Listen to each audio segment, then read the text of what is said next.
बूंद है बनता सागर, धागा धागा बनती चादर, इस तरह से तू भी अपना आशियाना सजा।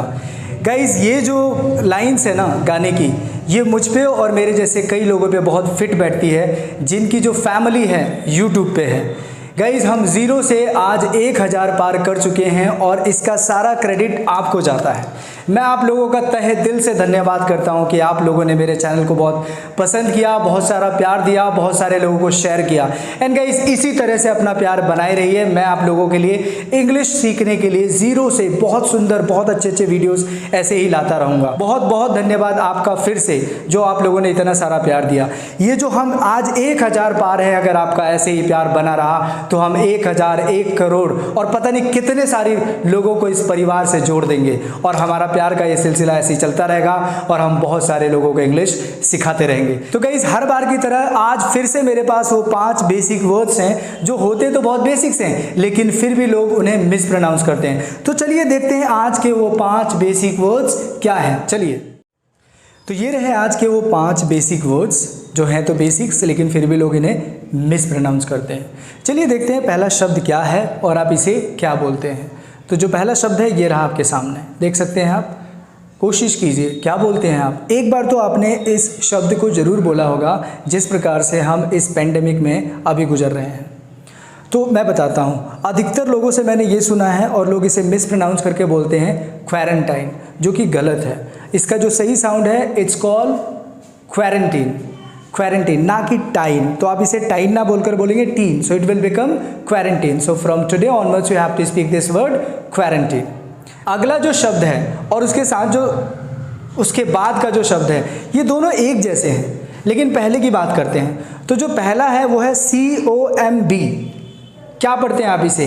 कॉम्ब। अगर आप इसे कॉम्ब पढ़ते हैं तो आप गलत पढ़ते हैं, क्योंकि इसमें बी है साइलेंट, तो इसे पढ़ा जाएगा सिर्फ कॉम्ब। कॉम्ब का मतलब होता है कंघी करना। तो गाइस अगली बार से आप इसे जब भी बोलें आपको क्या बोलना होगा? कॉम्ब, कॉम्ब ना कि कॉम्ब। इसी के साथ जो अगला शब्द है जो इसी के जैसा है, अगर मैंने उसको बताया तो हो सकता है कि आपको थोड़ी सी प्रॉब्लम हो जाए और आपको लगे ऐसे कैसे हो सकता है। तो भाई इंग्लिश है ये, इसमें कुछ भी हो सकता है, क्योंकि इसमें रूल्स तो होते नहीं हैं। इसको वैसे ही बोला जाता है जैसे कि सब बोल रहे हैं, और इसका जो सही प्रोनाउंसिएशन है इंडिया में सिर्फ 2 ही हम यूज़ करते हैं, पहला ब्रिट और अमेरिकन। और मैं आपको वो बताता हूँ जो चलन में है। चलन मतलब जो ट्रेन में है। चलिए, तो ये जो शब्द है वो है TOMB। जैसे आपने सुना होगा ना हुमायूं टॉम, सुना है? नहीं सुना? सुना होगा, अगर आप दिल्ली में रहते हैं तो सुना होगा। ये एक जगह का नाम है। हुमायूं तो ठीक है, लेकिन बात आती है TOMB। इसको आप क्या पढ़ते हैं? जैसे आपने COMB को क्या पढ़ा? कॉम। तो आप इसको क्या पढ़ेंगे? टॉम? नहीं, ऐसा नहीं है। यही तो इंग्लिश की प्रॉब्लम है और यही आपको सीखना है और यही मैं आपको सिखा रहा हूँ। तो इसको पढ़ते हैं TOMB, इट्स कॉल्ड टूम। क्या? टूम। तो उसे बोलते हैं हुमायूं टूम। टूम का मतलब होता है मकबरा। तो आज के बाद आप इसे टोम ना बोलकर बोलेंगे tomb. Let's go to the next word. अगला जो शब्द है आप लोगों को लगता होगा बहुत आसान है, आप इसे बोलते भी होंगे, लेकिन सबसे पहले मैं बता दूं ये जो शब्द है इसके 2 मतलब होते हैं। पहला मतलब वो बताता हूं जो बहुत कम लोग जानते हैं। तो पहला वो है कि RESUME, इसको हम लोग रिज्यूम बोलते हैं। आप लोग भी रिज्यूम बोलते होंगे, लेकिन गाइस इसमें 2 चीज़ें हैं समझने के लिए। अगर आप रिज्यूम का यूज़ करते हैं तो इसका मतलब होता है किसी चीज़ को दोबारा शुरू करना। यानी कुछ अगर आपने बंद कर दिया है, जैसे कि हमने क्लासेस अभी बंद कर रखी हैं, हमको शुरू करनी हो तो क्या बोलेंगे? We are going to resume classes. काम करेगा। लेकिन गाइस प्रॉब्लम यहाँ नहीं आती। प्रॉब्लम यहाँ आती है जब आप किसी कंपनी में इंटरव्यू जॉब के लिए जाते हैं और इंटरव्यू के लिए जाते हैं, और वहाँ जब आपको बोलते हैं ना कि आपके पास आपका रिज्यूम है, या फिर आप खुद बोलते हैं हाँ मैं रिज्यूम लाया हूँ, वहाँ ये गलत है। दरअसल वहाँ इसे प्रोनाउंस किया जाता है इट्स कॉल्ड रेज्यूमे। क्या? रेज्यूमे। तो ये एक ही शब्द है और इसके 2 मतलब हैं, तो आपको समझना होगा कि इसे कहाँ क्या बोलना है।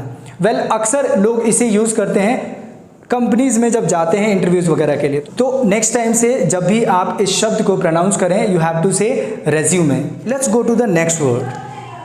So next word is the last word for today, and guys what do you call it? ये जो एक शब्द है जिसका हिंदी में मतलब बनता है कमरा, लेकिन ये घर का कमरा नहीं है। ये जब ऑफिस में होता है ना, बॉस का एक कमरा होता है जिसमें आपको कभी कभी बुलाया जाता है जब आपका स्कोर अच्छा नहीं होता या फिर आप अच्छा नहीं करते या कोई शिकायत होती है आपके खिलाफ, तो उस रूम में आप जाते हैं। उस रूम को क्या बोलते हैं आप इंग्लिश में, जो यहाँ लिखा हुआ है आपके सामने? दरअसल अक्सर लोग इसे मिसप्रोनाउंस करते हैं और वो लोग बोलते हैं केबिन। अगर आप इसे केबिन बोलते हैं, you are wrong. Actually the correct pronunciation of this word is it's cabin. Cabin, के और कै में बहुत फ़र्क होता है। सो कैब सुना ही होगा आपने, कैब मतलब कार। सो कैब में इन जोड़ दीजिए, it will become cabin. So from next time whenever you have to speak this word, you have to say cabin. I am going to my boss cabin. So this is how you have to use. I hope guys आपको ये 5 words सही समझ आ गए हैं और आज के बाद इन शब्दों को आप सही प्रोनाउंस करेंगे और कोशिश करेंगे कि आपसे मिस्टेक ना हो। तो आज के लिए इतना ही शब्दों के बारे में। अब जा रहे हैं हम आज की क्लास शुरू करने, तो चलिए शुरू करते हैं आज की क्लास। आज हम सीखने जा रहे हैं स्ट्रक्चर ई ऑफ 3। ये जो स्ट्रक्चर है वो है subject plus may might plus have to plus V one plus object. इसमें जो सेंटेंसेज आएंगे वो कुछ इस प्रकार से आएंगे कि सब्जेक्ट को किसी काम को करना पड़ सकता है। ऐसे कई सेंटेंसेज होंगे गाइस जिसमें आप लोग यूज़ करते होंगे और आपको बोलना होगा पड़ सकता है। जैसे कि मुझे वहाँ जाना पड़ सकता है, आपको मेरी बात माननी पड़ सकती है, सरकार को अपना फैसला बदलना पड़ सकता है, तुम्हें अपनी गलतियों की सज़ा झेलनी पड़ सकती है, अगर तुम अच्छी इंग्लिश नहीं बोलते हो तो तुम्हें शर्मिंदा होना पड़ सकता है। यानी इस प्रकार के जो भी सेंटेंसेज हैं आप आसानी से ट्रांसलेट कर पाएंगे अगर आप इस स्ट्रक्चर को ठीक से समझ लेते हैं। तो चलिए शुरू करते हैं क्लास। तो ये रहा स्ट्रक्चर आपके सामने। जो स्ट्रक्चर है subject plus may might have to plus V one plus object. यहाँ एक समझने वाली बात, आप समझ रहे होंगे कि आप मे यूज़ करेंगे कब और माइट कब। मैं आपको बता देता हूँ। दरअसल मे और माइट वो दोनों एक पॉसिबिलिटी है और कुछ नहीं है, दोनों का एक ही मतलब है सकता। तो जब भी आपको लगता है कि लेस पॉसिबिलिटी है आप माइट का यूज़ कर सकते हैं और आपको लगता है मोर पॉसिबिलिटी है तो आप मे का यूज़ कर सकते हैं। अगर आप मे और माइट कुछ भी यूज़ करें इस सेंटेंस का मतलब वही होगा, बस पॉसिबिलिटीज़ में थोड़ा सा कम और ज़्यादा हो जाएगा। तो चलिए समझते हैं इस स्ट्रक्चर को एक बेसिक सा सेंटेंस लेके। तो अगर सेंटेंस है आपके सामने कि आपको गाँव जाना पड़ सकता है, तो ये अफर्मेटिव सेंटेंस है, तो अफर्मेटिव रूल आपके सामने ये रहा। इसकी इंग्लिश क्या होगी? You may have to go to village.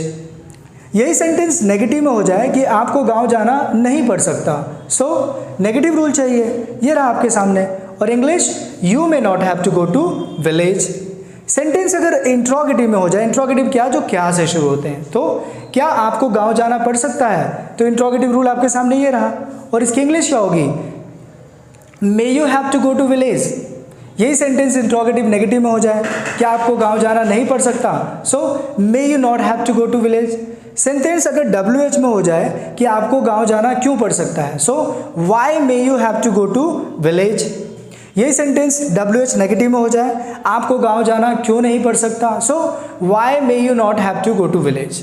तो चलिए समझते हैं इनको कि ये ट्रांसलेट कैसे हुए। तो सबसे पहले आप समझिए, ये रहे वो 6 सेंटेंसेस और ये रहे वो 6 रूल्स और ये रहे वो 6 इंग्लिश ट्रांसलेशन जो हमने रूल्स की मदद से ट्रांसलेट किया। इस वीडियो को यहीं पॉज कर दीजिए और समझने की कोशिश कीजिए कि ये जो सेंटेंसेस हैं वो इंग्लिश में ट्रांसलेट हुए कैसे हैं, क्योंकि आपके सामने 6 रूल्स हैं, 6 सेंटेंसेस हैं और 6 इंग्लिश के ट्रांसलेशंस भी हैं। आप जानते ही हैं जो हमारे सेंटेंसेस होते हैं वो सिर्फ 6 ही प्रकार के होते हैं। सो आई होप गाइज आज की क्लास आपको समझ आई होगी। तो गाइज मैं आपको बताना चाहता हूँ, दरअसल जो ये स्ट्रक्चर है, ये स्ट्रक्चर बहुत कम यूज़ होता है लेकिन यूज़ होता है। और गाइज इसमें ज़्यादातर हम अफर्मेटिव और नेगेटिव सेंटेंसेस का इस्तेमाल करते हैं। WH और इंट्रोगेटिव बहुत कम आते हैं, लेकिन फिर भी अगर आते हैं तो आप ट्रांसलेट कर पाएंगे क्योंकि मैंने आपको वो भी बता दिया है। तो चलिए कुछ एग्जाम्पल्स ले लेते हैं ताकि इस स्ट्रक्चर को हम और अच्छे से समझ पाएँ। तो फॉर एग्जाम्पल अगर पहला सेंटेंस ऐसे हो जाए कि आपको उसे माफ़ करना पड़ सकता है, so you may have to forgive him. दूसरा सेंटेंस ले लेते हैं, कुछ दिनों आपको वहाँ रहना पड़ सकता है, so you may have to stay there for some days. आपको अपनी गलतियों की सज़ा भुगतनी पड़ सकती है, so you may have to face the music for your mistakes. आपको लोगों के सामने खुश रहने का दिखावा करना पड़ सकता है, आपको लोगों के सामने खुश रहने का दिखावा करना पड़ सकता है। You may have to demonstrate yourself to be happy in front of people, या फिर you may have to pretend yourself in front of people that you are happy. एक सेंटेंस और ले लेते हैं, अगर आप आज के ज़माने के हिसाब से नहीं हैं तो आपको अपनी सोच बदलनी पड़ सकती है। If you are not according to today's era, you may have to change your mindset, you may have to change your thoughts. So guys ये थे कुछ एग्जाम्पल्स। आई होप गाइज़ आपको आज की क्लास समझ आई होगी। सो प्लीज़ गाइज़ वीडियो को share कर दीजिए, चैनल को सब्सक्राइब कर दीजिए। एंड गाइज़ प्लीज़ अगर आपको कुछ समझ आ रहा है कि हाँ इन वीडियो से आप बहुत अच्छा सीख पा रहे हैं तो शेयर तो ज़रूर कीजिएगा। आज की क्लास यहीं ख़त्म करते हैं, मिलते हैं अगली क्लास में। बहुत बहुत धन्यवाद आपका, thank you so much, bye bye. तो चलिए शुरू करते हैं आज की क्लास। आज हम सीखने जा रहे हैं, तो चलिए कुछ एग्जाम्पल्स ले लेते हैं ताकि हम इस स्ट्रक्चर को पहले सेंटेंस बताते हैं। हाँ नहीं, पहले इन सेंटेंस रूल ट्रांसलेशन। हाँ बात नहीं फिर से ये रहे वो 6 रूल्स, ये रहे वो 6 रूल्स, ये रहे वो 6 सेंटेंसेस, ये रहे वो 6 रूल्स जिनकी मदद से हमने ये 6 सेंटेंसेस ट्रांसलेट किए। वही तो बोला स्टूपिड अभी। चलो ठीक है, क्या मुझे जाना पड़ेगा? हाँ। तो इन सेंटेंसेस को समझिए। अब तो इन सेंटेंसेस को समझिए। ये रहा आपके वो 6 सेंटेंस। फिर से चालू करें। अरे यार गली में बाहर है, आने दो थोड़ी बहुत आवाज चल रहा है ना। सो गाइज ये थे 5। सो गाइज ये थे कुछ बेसिक, सो गाइज ये थे कुछ एग्जाम्पल्स। और guys I hope guys, so guys भाई थक गए हम, ठीक है। थक नहीं हमारे। सो गाइज ये थे कुछ एग्जाम्पल्स। नहीं हो पाया यार, मस्त। एक मिनट, लास्ट टेक ले लेंगे। फर्क नहीं रहने दो। तो आप सही प्रोनाउंस करेंगे यार। ये हो जा रहा है, आवाज़ खराब हो जा रही है।